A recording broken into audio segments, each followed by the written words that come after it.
Subscribe to our Islamic channel and hit the bell icon.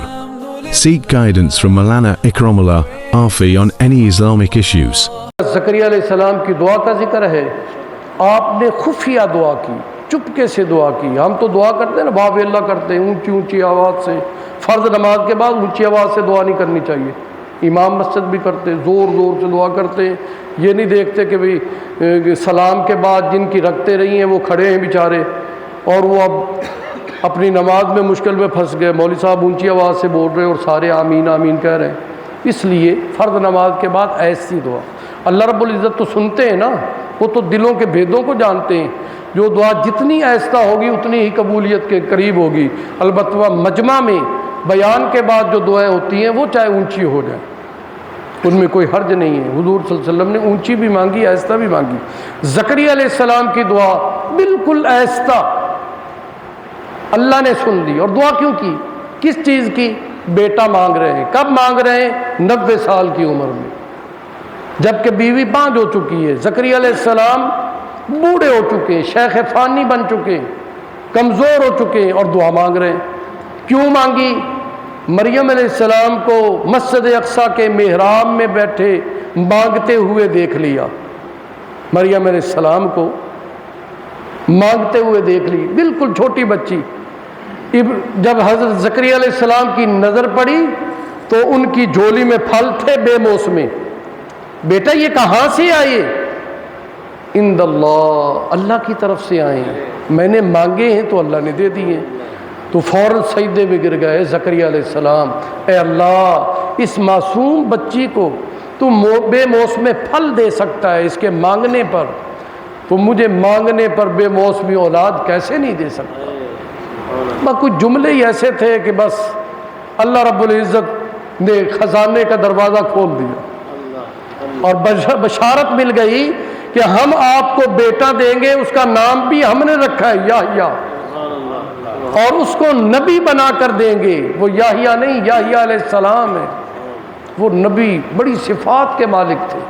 آگے ان کا تذکرہ آ رہا ہے یحییٰ علیہ السلام کا، کہ وہ کیسے اللہ کے نبی تھے جو اللہ نے زکریا علیہ السلام کو عطا کیے.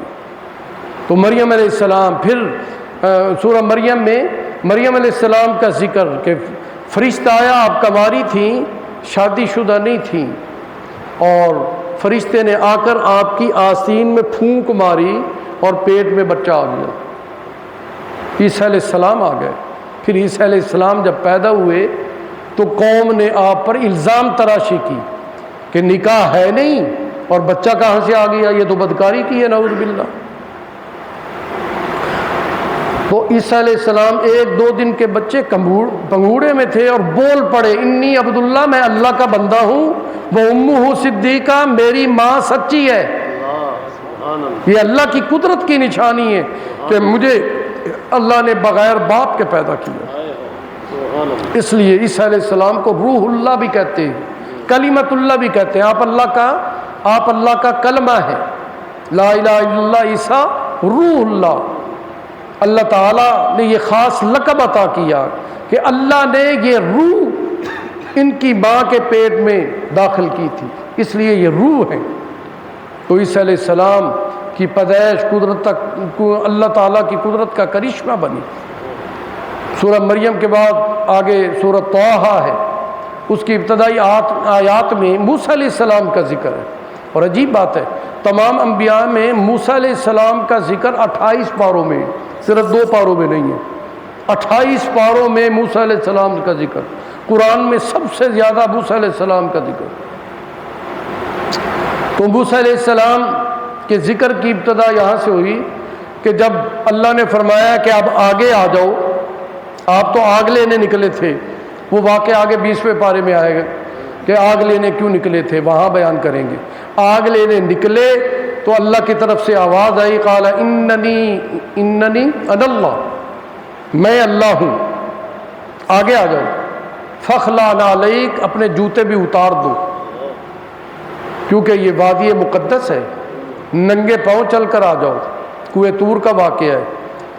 تو موسیٰ علیہ السلام جب قریب گئے تو اللہ تعالیٰ کے ساتھ ہم کلام ہوئے. اللہ تعالیٰ نے فرمایا میں نے تمہیں نبوت عطا کر دی ہے، رسالت سے سرفراز کیا ہے اور تم ایسے کرو کہ فرعون کے دربار میں جاؤ اور اس کو میرے دین کی دعوت دو.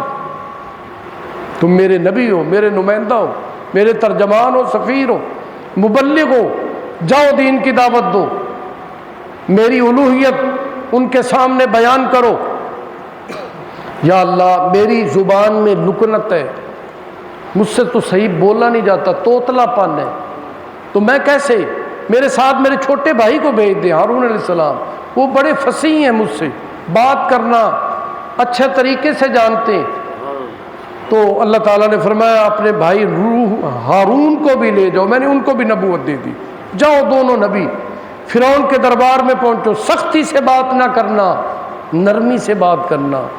دائی کی صفات میں سے پہلی صفت وہ نرمی سے بات کرے، وہ حکمت سے بات کرے، وہ بصیرت سے بات کرے.